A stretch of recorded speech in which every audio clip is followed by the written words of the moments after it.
Oi, sou Paulo Marchetti, de volta com mais um vídeo. Agora esse primeiro de setembro, esse primeiro vídeo de setembro, eu vou abordar as efemérides do mês. Eu separei tudo que aconteceu nesse mês, eu separei em décadas. Esse vídeo aqui é sobre a década de 80, mas vou fazer um vídeo sobre as décadas de 60 e 70 juntas e sobre a década de 90 também. Tem bastante curiosidade. Esse aqui primeiro eu escolhi os anos 80 porque, como eu falei no outro, é uma década mais pop, tem mais acontecimentos e todo mundo gosta bastante, é a mais conhecida. Todo mundo gosta bastante dos anos 80, dos grupos de tudo o que aconteceu naquela década. Então eu resolvi que vou começar primeiro falando da década de 80, dos lançamentos, aniversários, essas coisas aqui. Eu vou pegar minha cola aqui. E, inclusive, para começar, vou falar dos lançamentos numa batida só, porque eu não quero ficar enrolando, não. Fazer um vídeo mais dinâmico, com boas histórias, e sempre contextualizando, né? Isso é importante. Eu gosto de botar tudo. é, Enfim, contextualizar aquele lançamento naquela época, o que, que acontecia, como eram os costumes, esse tipo de coisa. E os nascimentos de setembro, a gente tem o Avelar Love, do João Penca, o Mingau, do Ultraje, grande Mingau, canhoto também, como eu. Ele começou no Ratos de Porão, tocou, depois formou o 365, tocou no Inocentes, tocou com o Dinho, tocou no Vértigo, depois na carreira solo do Dinho, tocou com o Edgar Escandurra, na carreira solo do Edgar, e quase entrou, eu não sei se ele chegou a ensaiar, mas chegou a ser cogitado para o Legião, e parabéns aí ao Mingau, compadre aí de São Paulo, dos shows, das, dos eventos e tudo. Faz tempo que a gente não se vê. Hoje ele tá. E faz tempo que ele tá no traje já. O traje está numa formação é, bastante duradoura, essa de agora. Que eu acho que inclusive o grupo nem faz mais show, né? Agora só participa do programa. Mas enfim, o bom e velho Ultraje, parabéns aí, Mingau. Aí também tem aniversário do Igor, do palmeirense Igor Cavaleira, que começou nos anos 80 com Sepultura. A gente que volta e meia nos encontrávamos não só na MTV por causa do Fúria e de tudo que acontecia na MTV, mas a gente se encontrava na noite em São Paulo e se encontrava no Parque Antártica, no Palestra Itália, para assistir jogo do Parmeira. A gente se encontrava ali pela numerada ou pela arquibancada, volta e meia. E aniversário do. Falei do Mingau, baixista do Ultraje, aniversário do Roger também, aniversário do Vander Wildner, que era vocalista do Replicantes, Porto Alegre, Rio Grande do Sul, Rock Gaúcho, aniversário do Paulo Ricardo do RPM, que abriu mão de uma o que poderia ser e estava começando a ser uma bem-sucedida carreira de cantor romântico, jogou tudo pro alto para voltar pro RPM, com o RPM naquela época de quando teve Big Brother, acho que em 2000 foi o primeiro Big Brother. E aí fez show que a MTV gravou tudo e tal. E esses são os aniversariantes. E tem uma data aqui que eu digo que é uma data de homenagem, porque é uma data da morte do Gigante Brasil, que também ocorreu em setembro. Gigante Brasil que tocou no Isca de Polícia. Tinha antes do Isca de Polícia, que acompanhava o Itamar Assunção, perdão. Ele tocou no Sindicato, tocou no Massa Experiência e acompanhou o Itamar Assunção e gravou com ele durante um bom tempo. É, Foi baterista da Gangue 90 nos 3 discos da Gangue, ele estava presente. E grande figura, um grande fã do Gigante Brasil. Ele chegou a tocar com a Marisa Monte, tem uma música que ele inclusive canta no disco Mais da Marisa Monte, não lembro o nome da música, mas no segundo disco da Gangue 90, Rosas e Tigres, também tem uma música com a voz do Gigante, que é a do Fundo do Coração, linda música, eu adoro, sou apaixonado por essa música. Esse é um disco que... Os discos da Gangue não saem do meu tocador, eu troco um monte de coisa, vivo mudando o set list e tal, mas tem algumas coisas que sempre estão lá fixas. Gangue 90 é uma delas. Lançamentos de setembro, dos anos 80, tem bons lançamentos aqui, tem curiosidades. Por exemplo, foi em setembro que a Blitz lançou os 2 primeiros discos. Talvez coincidência, estratégia de gravador e tal, mas as datas que eu achei coincidiram de ser em setembro, tanto o primeiro disco quanto o segundo disco, e os dois são clássicos, né?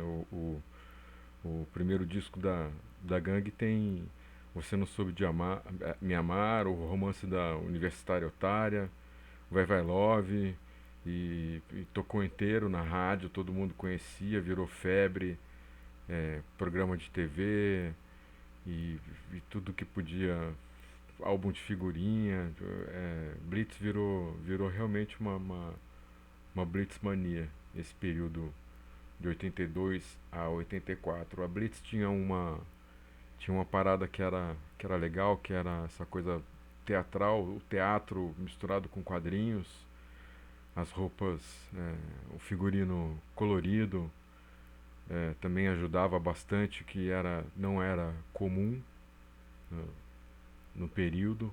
Em 82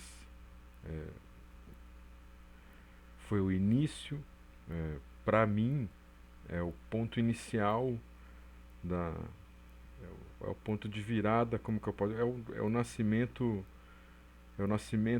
efetivo do rock brasileiro da geração 80. Muita coisa aconteceu em 82, vou falar aqui, e compactos foram lançados, discos foram lançados,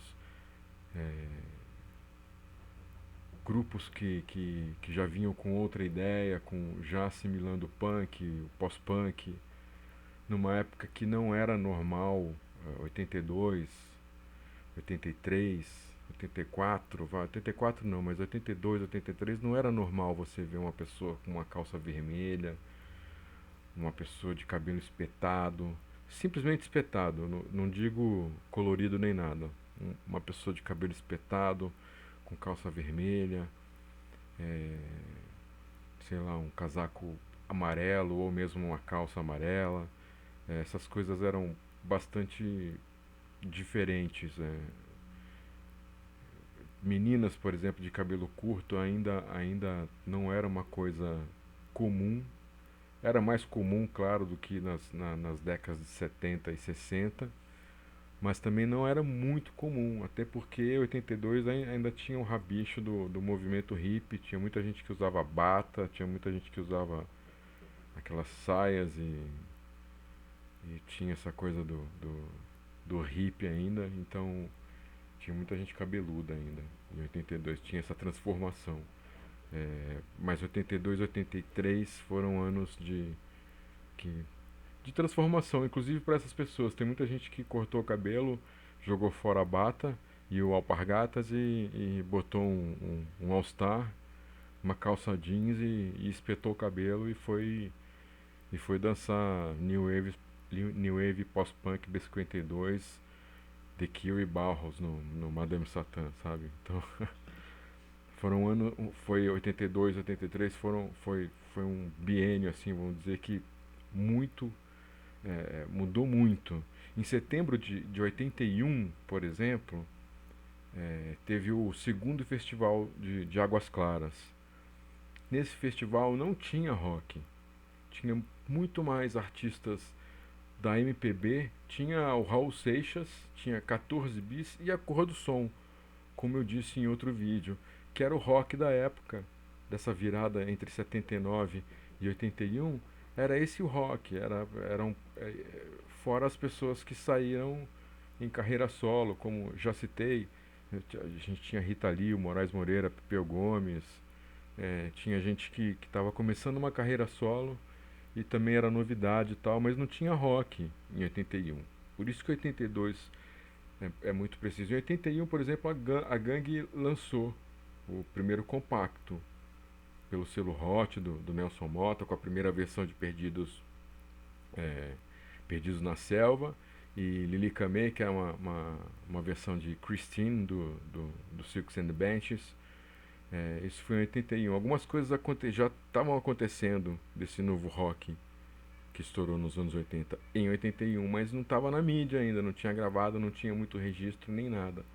Em 82, continuando aqui para ver só falando dos lançamentos, além de Blitz, teve um lançamento em 80, separei aqui, é do Raul, artista dos anos 70, mas vale a pena falar porque é o Abra-te Sésamo, que tem Aluga-se, Rock das Aranhas, que foi censurada, ficou censurada durante muitos anos. É um bom disco do Raul.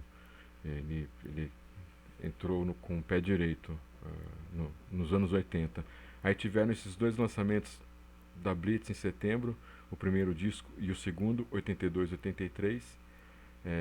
Aí teve lançamento, olha só o que era rock, que eu estou falando em 82. Teve lançamento do primeiro disco do Rádio Táxi, que tinha Põe Devagar, Coisas de Casal, que é a composição da Rita Lee. O primeiro disco do Barão Vermelho também, de 82, tem Down em Mim, Billy Negão, Posando de Star. É um grande disco, um disco que eles gravaram, se eu não me engano, em um final de semana à noite, em horário vago dos estúdios da Som Livre. E eles gravaram nessa época, sem muito equipamento, sem nada. Em 83 veio o Paralamas com o Cinema Mudo, o primeiro disco também. E esses primeiros discos, ver como foi agitada. Fora isso, em 82 a gente teve lançamento aqui o EP o Violência e Sobrevivência, do Lixomania. O movimento punk paulistano já estava fervendo. Teve em 82, além do Lixomania, teve lançamento do Grito Suburbano. Aí na sequência veio o Sub. Aí veio o primeiro disco do Ratos, se eu não me engano. Aí veio Cólera, veio outras coisas, Inocentes, Miséria e Fome. Esse movimento punk paulistano também acontecia nesse mesmo momento em que esse lado mais pop, mais radiofônico, vamos dizer assim, do rock brasileiro também estava começando a acontecer. E em 82, por exemplo, o movimento no Circo Voador mudou. Essa cena aí, esses grupos todos começaram a tocar, virar uma constante, os shows desses grupos dos anos 80, primeiros grupos, a formar essa cena. Veio também junto a Fluminense FM, tinha a Pipoca Moderna, como disse em outro vídeo. Em 83, final de 83, chegou a Roll, e entre a Pipoca Moderna e a Roll havia outras revistas, mas eram independentes, você achava uma coisa aqui, outra ali, e os jornais também começavam a prestar mais atenção nessa cena, a falar mais desses grupos, dos shows, dos lançamentos. Então, o jovem em 82, 83 também, junto com esses grupos novos, também começava a mudar. Eu brinquei dessa coisa, brinquei não, mas falei desse negócio de cortar o cabelo e jogar a bata fora, tal, mas foi isso mesmo que aconteceu. porque lá fora havia esse movimento também de mudança.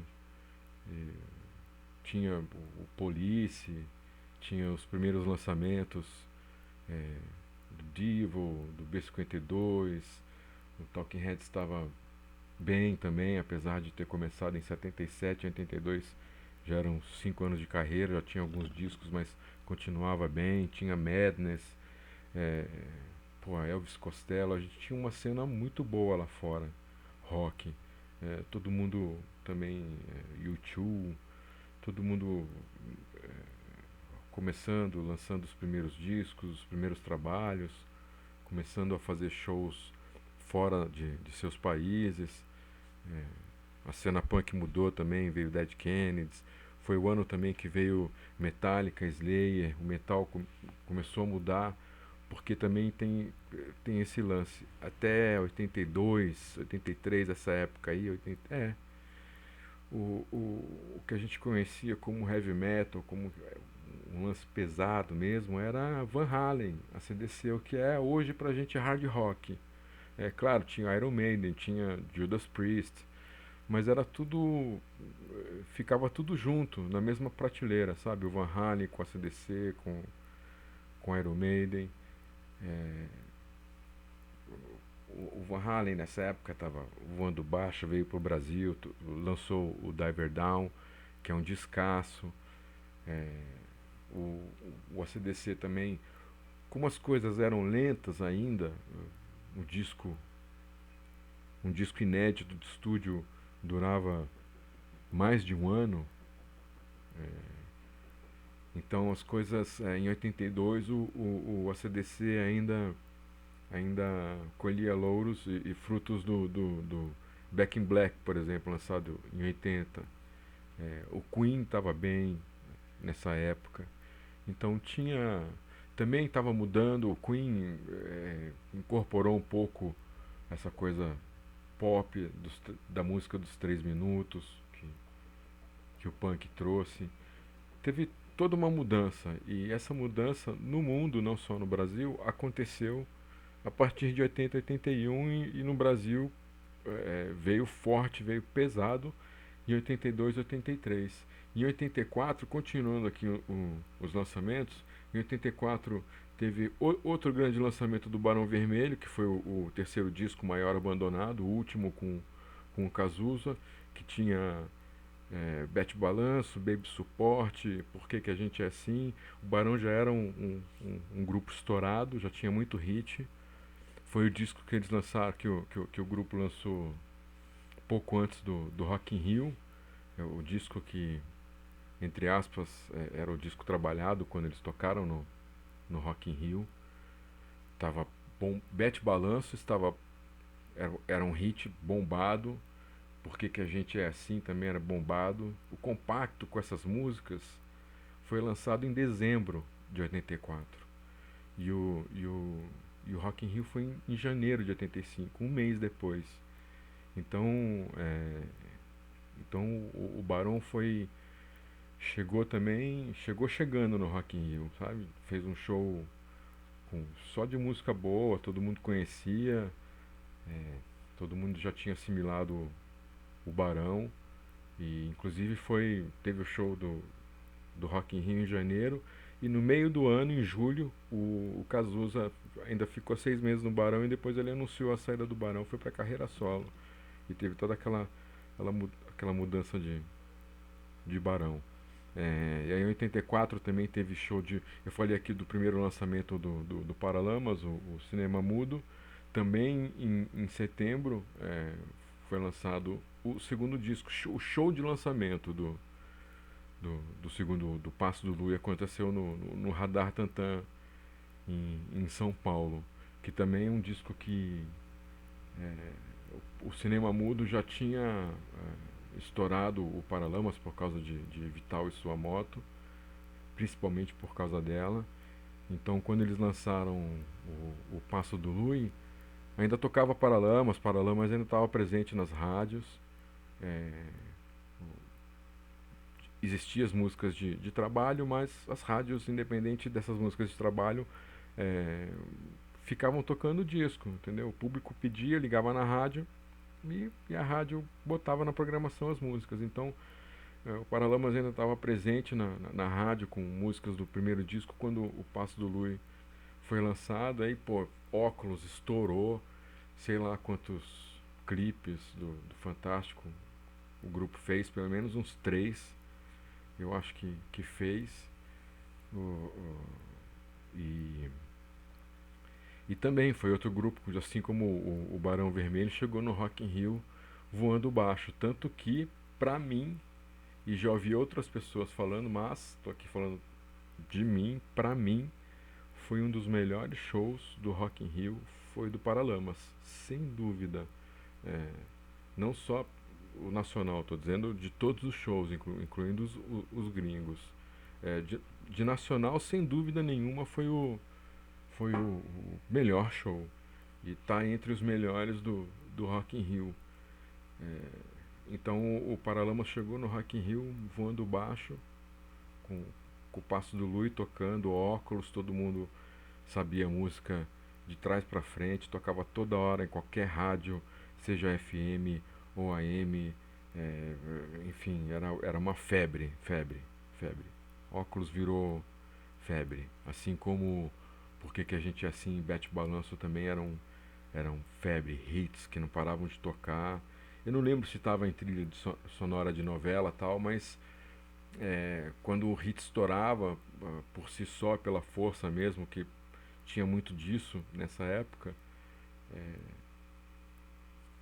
a Globo e a televisão e as rádios incorporavam todo o trabalho, as músicas e tal. Então não, provavelmente deve ter música em especiais da Globo, da Band, da Cultura. Na Cultura, nessa época, em 82, tinha o Fábrica do Som, apresentado pelo Tadeu Jungle, que foi um programa também pioneiro a mostrar essa geração 80. A primeira apresentação em televisão do Capital Inicial aconteceu no Fábrica do Som, assim como a Show, que foi pro Titãs, pro Paralamas, pro Traje, para um monte de grupo. Então era uma bomba que estava começando a explodir em 82. Como eu falei, tinha no Rio o Fluminense FM, as gravadoras todas estavam lá, tinha o Circo Voador, a Pipoca Moderna era feita lá, a Roll passou a ser feita lá, em São Paulo mesmo também tinham já casas noturnas alternativas que tinha música ao vivo. Em 83 surgiu o Napalm, mas independente dele tinha o Lira. Aí depois, nesse miolo, apareceu Madame Satã e outras tantas casas. Então era um conjunto de coisas que logo passou para a mídia, né? Os jornais e revistas começaram a perceber. No 7 Doses de Cachaça, eu publiquei uma matéria da Veja, me perdoe, não sei o título, precisa buscar no arquivo mesmo, ter essa paciência. Uma matéria da Veja falando sobre as casas noturnas de São Paulo, que exatamente essas casas noturnas, danceterias. Agora a moda é danceteria, tal, de repente a palavra-chave, botando ali em busca a palavra-chave danceteria, pode ser, ou danceterias, sei lá, pode ser que venha, que foi o boom das danceterias, 82, 83. Os grupos, eles não tocavam, não tinha essa onda de tocar em teatro.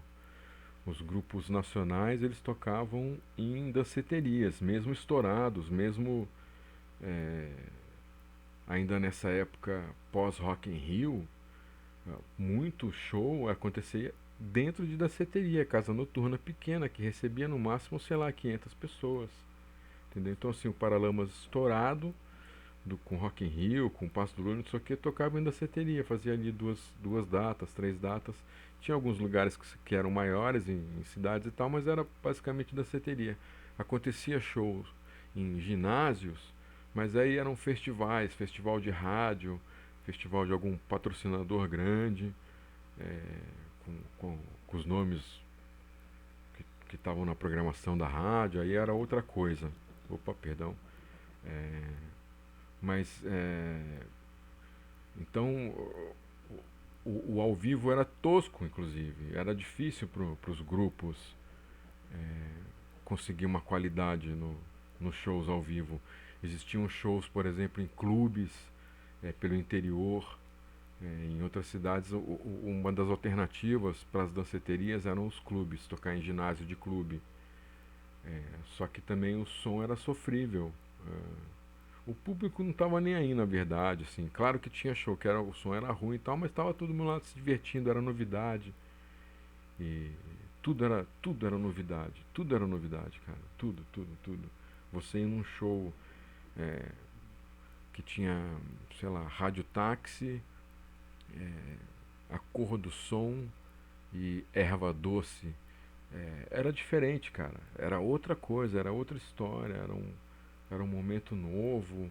Você ia ver pessoas vestindo de forma diferente. Você ia ter, você tinha muita informação quando você ia nesses shows em danceteria, em tudo. Aí que virou inclusive uma bola de neve, porque aí misturou, começou na pista de dança, que já tocava essas coisas modernas que eu falei antes, começou a tocar também pela força do público, as bandas nacionais também começaram a tocar nas pistas de danças da danceteria. Então era normal você dançar Legião, assim como do mesmo jeito que você dançava Police, por exemplo, sabe? Então, e olha, você vê, eu só falei de clássico, aí em 85 vem Kid de Abelha com o Educação Sentimental, tem o Independência do Capital, que ainda é um bom disco, mal gravado, mal produzido, mas é um bom disco, tem vários hits ali. Inclusive o grupo regravou Autoridades, que eu adorei, regravou Prova, que eu não gostei do arranjo de Prova desse disco, prefiro o arranjo original de Prova, que é uma balada lindíssima. Tem um lançamento curioso que aconteceu já no começo, na porta dos anos 90, que é o disco solo do. Não é um disco solo, é um projeto. Falei disco solo, falei errado. Um projeto do Luiz Schiavon pós RPM, quando a RPM terminou, ele lançou um grupo chamado Projeto S, que ruim pacas, o disco é ruim. Você pode achar no YouTube, se eu não me engano. Se vê a gravação é ruim e tal. Não, tanto que não surtiu. Ninguém falou nada desses discos pós RPM. E teve um que eu deixei por último aqui, que foi o Akira S e as Garotas que Erraram, que lançou seu único disco pela Baratos Afins em 87. O disco foi gravado em 86, mas foi só lançado em 87 porque não tinha matéria-prima nas fábricas de disco de vinil que fabricavam o disco. Não tinha matéria-prima para nada, nem para fazer o disco mesmo, nem para fazer a capa, nada, nada. Porque a gente estava no em 86 foi o boom do plano cruzado, o consumo foi lá em cima, a gente ganhava com dinheiro a rodo. Foi um plano econômico, eu não sou economista, mas assim, foi um plano econômico esdrúxulo. Eu lembro que assim, a gente tinha a inflação aumentava, a inflação era estúpida por mês, mais estúpida ainda anual. E a gente ganhava com a inflação. Se você tinha dinheiro na poupança, e a inflação, se ela foi 32% naquele mês, você também tinha esse aumento na poupança. É uma coisa bem ridícula, mas que estourou. Foi um plano que fez todo mundo consumir, que nem louco, consumir qualquer coisa, tudo. Tudo assim, o supérfluo era normal consumir tudo. Do mais importante ao mais descartável, sabe? Então, pode perceber, inclusive, que muita gente, muito artista ganhou disco de ouro, ganhou disco de platina. É claro que, além dos discos serem bons, tinha, entendeu? Uma coisa ajudava a outra. É, e aí, o disco do Akira S e As Garotas que Erraram sofreu, sofreu atraso por causa disso. Não tinha material para fazer o disco. Então, depois de demorar quase um ano, porque o disco foi lançado em 87, o Kalanka teve a ideia, não sei se foi bem o Kalanka, mas como ele é o dono da Baratos Afins, falou, vamos lançar o disco com meia capa. Então isso é muito curioso. Eu infelizmente não tenho mais a minha cópia do Akira S, mas é meia capa, só tem a capa da frente, claro. E aí tem um papel com o disco, vem num plástico, aqueles transparentes, e vem um encarte com as informações e tal, ficha técnica, informações que geralmente viriam na contracapa do disco e tal.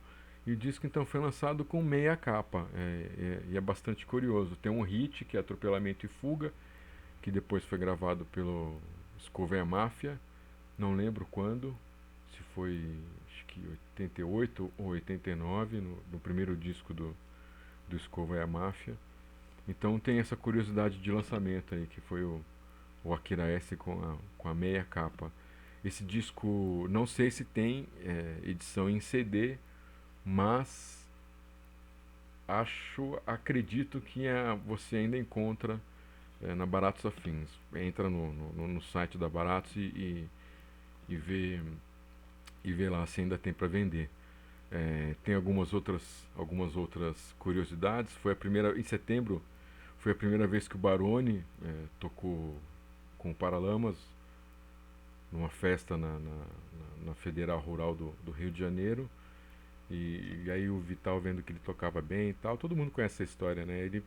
O Vital nem voltou pro show, que o Vital, que era o baterista, foi dar um tempo desse show, sei lá, foi tomar uma água, não sei o que, o Barone sentou na bateria e depois nunca mais levantou. Até hoje está sentado na bateria do Paralamas. o, o, Ao mesmo tempo que em setembro o Barone entrou no Paralamas, foi em setembro que o Nando Reis saiu do Titãs. Ele já estava com carreira solo e tal. E aí ele decidiu sair do Titãs. Foi um baque para todo mundo, inclusive para os fãs. Mas assim achou melhor. Eu falei aí do consumo alto, da meia capa que o Akira lançou. Muito foi por causa do RPM, do disco Rádio Pirata, que estava vendendo que nem água em 86. Vendeu, sei lá, só em 86, em poucos meses, vendeu 2 milhões e meio de cópias, se eu não me engano. E foi em setembro que o RPM estreou esse show, Rádio Pirata. E ele foi uma revolução, inclusive, pro business, do, pros empresários, pros grupos. Porque abriu um novo horizonte, uma nova maneira de se fazer show, que, que também passaram a ser feitos nos teatros. E coincidiu nessa época, inclusive, das danceterias irem perdendo força. E os grupos começaram a investir nisso, show em teatro. Nos anos 70 aconteciam shows em teatros. Era um lugar bastante explorado pelos grupos e artistas da década de 70. Só que como teve esse vácuo, veio um novo rock, uma nova cena, com um novo conceito, com, né, uma nova linguagem, novo tudo. Esse começo foi muito. As coisas foram acontecendo sem ninguém pensar muito. E aí o Ney Matogrosso, que dirigiu o show Rádio Pirata, que falou, vamos fazer o show num teatro e tal. E aí a partir dele, todos os grupos e artistas começaram a tocar em teatro. a fechar shows em teatro, e, mas ainda com problema de equipamento, ainda com problema de som, com problema de acústica. Por isso que o teatro, inclusive, passou a ser uma ótima opção por causa da acústica, que era nem se comparava com a acústica de danceteria, que danceteria era em qualquer lugar, né? Não tinha um preparo para nada, era uma casa que para DJ tocar, parava a pista, tinha show, acabava o show, voltava a pista. Então, e no teatro não, no teatro a pessoa já era outra coisa. Tá vendo quantas coisas aconteciam e aconteceram, é, um atropelando o outro, sabe? Então, de repente você estava em fila de teatros e ginásios de clube ainda continuaram a ser também um lugar de show, mas os teatros foram ótimas alternativas e então esse show do RPM, que o Rádio Pirata, ele foi revolucionou por causa disso também a luz que Ney Matogrosso fez. O Ney para quem não sabe, é um grande diretor também, iluminador, trabalhou muito com teatro, tudo. E eu deixei aqui então para falar do Rádio Pirata porque ele de fato foi importante para a história do rock brasileiro, para a mudança de comportamento em relação às apresentações ao vivo. E eu deixei por último aqui, para finalizar, coincidências. Eu acho que em algum podcast que eu gravei, eu falei que acontecem coincidências que você. Que no meio da pesquisa eu falava, não é possível, né? Se eu mostrar isso, as pessoas vão falar que eu estou mentindo, que não é verdade. Que Mas acontecem coincidências como essa, que eu fui separando aqui os acontecimentos, é, e quando eu vi, tinha muito grupo que tinha com um acontecimento em comum, que eram os primeiros shows, as primeiras apresentações, os primeiros ensaios.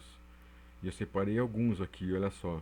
Em setembro foi o primeiro show do, do Legião, foi o primeiro ensaio do Voluntários da Pátria, foi o primeiro show do Agentes, grupo do Kodiak, é, que foi aconteceu em Santos, inclusive.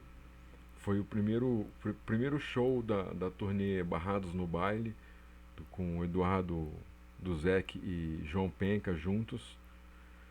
Foi também o primeiro show do Cabine C, e foi em setembro, foi a primeira vez que o Sepultura viajou para uma turnê internacional. Tudo isso aconteceu em setembro, numa coincidência incrível. E a maioria das datas, para você ver só, de 82. Primeiro show da Legião em Patos de Minas, que está retratado num filme horroroso chamado Somos Tão Jovens. É, tem ali, retrataram o show de Patos de Minas. É, aconteceu o Voluntários da Pátria, o primeiro show, primeiro ensaio aconteceu junto. E, inclusive no dia 7 de setembro, que é o dia da independência. E foi no dia 7 de setembro que aconteceu também o lançamento do segundo disco do Capital que eu falei.